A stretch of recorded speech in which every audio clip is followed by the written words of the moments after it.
हनुमान जी के हमने का बलवान देवता कहिले, लेकिन हनुमान जी बलवान देवता ना हुए, पहले के बलवाने रहले, लेकिन बलहीन हो गईले। हनुमान जी ज्ञान शिक्षा लेवे खातिर पहिलका गुरु के उनका नाम रहे त्रिन बिंदु। वही त्रिन बिंदु का आश्रम पर गई रहले। राक्षस खानदान भी, रावण के भी वंशज लोग शिक्षा लेवे आई रहे ना जी। हाँ जी। एगो समय भइल बाबूजी की हनुमान जी के माता पिता, माता अंजना पिता केसरी अपना लड़का हनुमान जी के देखे खातिर आश्रम पर गइल बा लोग। रात्रि के समय बा, सब कोई भोजन करके सूतल बा। आई रक्षा सभा कोइले सन की बाहर से केवाड़ी लगा के आग धरा देले सन। आश्रम जब जरे लागल, हनुमान जी कहले कि ज्यादा में तो माइयो बाबूजी बटे लोग, गुरु गुरुआइन के संग संगतियो लोग, सारा लोग मर जाई। जगह गाछ के थाला मारल जाला, हनुमान जी आश्रमवा के लेके आकाश में उड़ गईले। जब आश्रम जब आकाश में गई तो गुरु जी की आंख खुल गई। उनका गुरु महाराज का बुझाइल कि कोनो राक्षस के काम हो। बस गुरु महाराज श्राप दिले कि जो भी ऐसा कार्य किया है मैं उसे श्राप देता हूं कि बलहीन हो जाए। हनुमान जी आश्रम ले धरती पर आ गईले। जब गुरु जी का ये बात के पता चलल कि हमनी के जान के रक्षा करे खातिर हनुमान आश्रम उठौले रहे, गुरु जी मन में बड़ा अफसोस कैले। कहले कि हे हनुमान, मिथ्या न जाए देव ऋषि बानी, श्राप देनी वापस तो ना होई, लेकिन हई वरदान ले लो। जब तहरा बोल के जरूरी पड़ी आ दोसर केहू तहरा बोल के प्रशंसा तो तू बलवान हो जाइबो। देखल गई कहवा कि जब ना बेरा सीता मैया के चुरा के रावण लेके चल गई बारे, समुद्र के तट पर नल नील अंगद जामवंत हनुमान जी पहुंचल बालू। लंका बाटे दक्षिण में।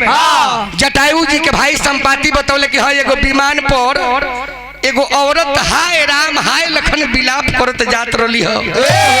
उ विमान दक्षिण दिशा में गइल बा। अभी समुद्र के पार करो के सारा जना फेर में पड़ल बड़े। हनुमान जी वजी चुपचाप बैठल बड़े। तले जामवंत जी के नजर पड़ल तो जामवंत जी कहत रे, रामायण में लिखल बा, तो उठहु पवन सुत आ करहु पयाना,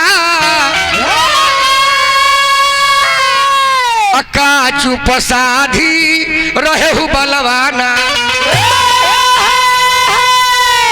हनुमान जी बलवान हो गए समुद्र, तो हनुमान जी के प्रशंसा कइल तब हनुमान जी बलवान होले। वही हनुमान जी से कहे के बा,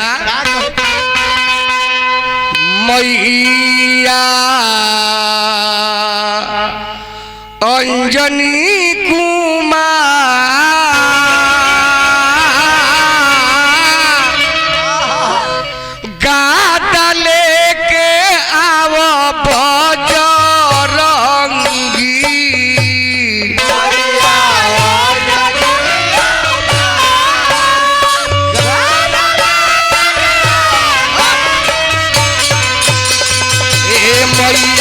अंजनी कुमार काटा लेके आवो बजरंगी।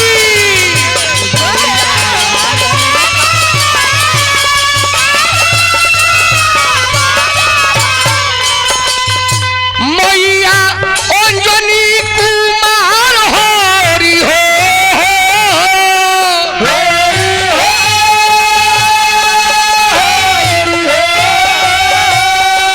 मैया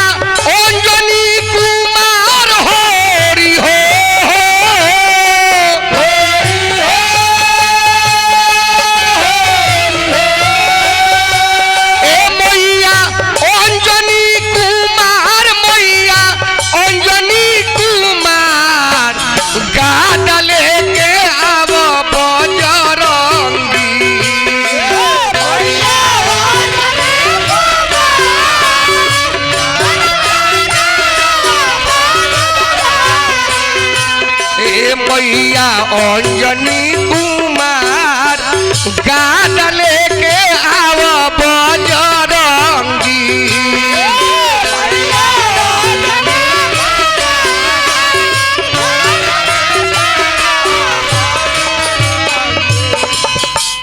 भाई हमरा राजेश राय जी गार्जियन राम पूजन राय जी पुरस्कार दिले बनी 1000 रुपया दिले बनी हम प्रणाम करत बनी।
लाल शरीर राउर लाल बाल मोटावा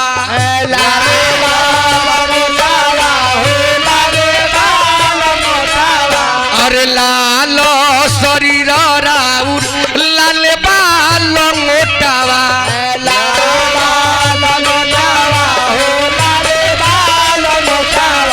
अरे लाल फल के करेलो आहार हो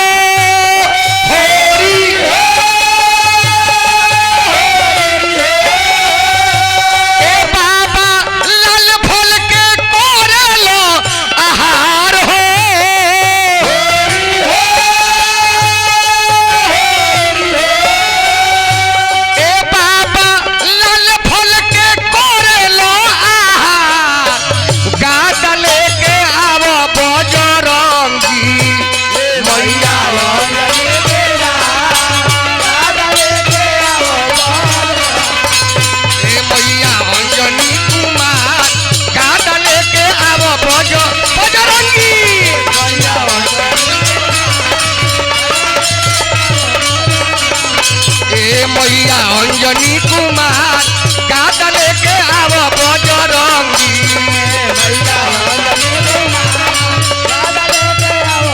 ए मैया अंजनी कुमार हरि हो ए मैया अंजनी कुमार हरि हो ए मैया अंजनी कुमार गाता लेके आव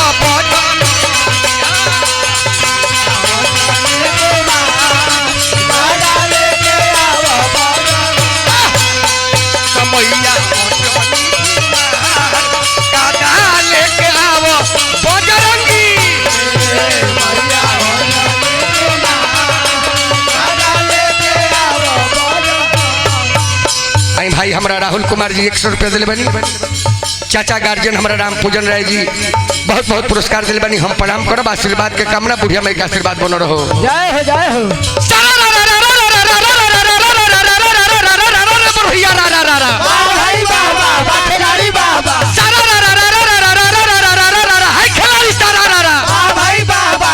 सोना के लंका रहे रावण के भाई बोलो रावण के भाई सोना के लंका रहे रावण के भाई तो नहीं में दल हनुमान जी जराई बोलो पहले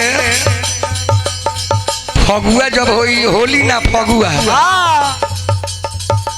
होली तो गावल जाता कि रंग के नाम धो देहल जाता और दूसरे के फगुआ ए हटोला गा ले बार वो हटोला में जाए के बानू डार में ढोलक बना जाई और रास्ता में बूढ़ऊ लोग चली तो झूमरा गावते चली उहे लया गई ए जरा दी होले हो जरा दी होले ए जरा दी होले हो जरा दी होले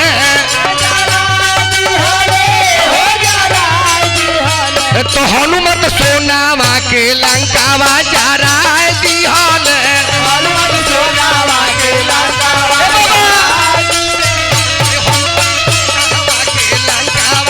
जरा दी होले हनुमत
हनुमत सोनावा के लंकावा जराए दिहल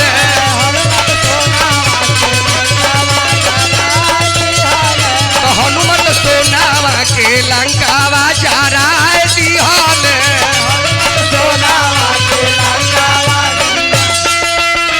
लाल सिया बोले रामचंद्र की जय।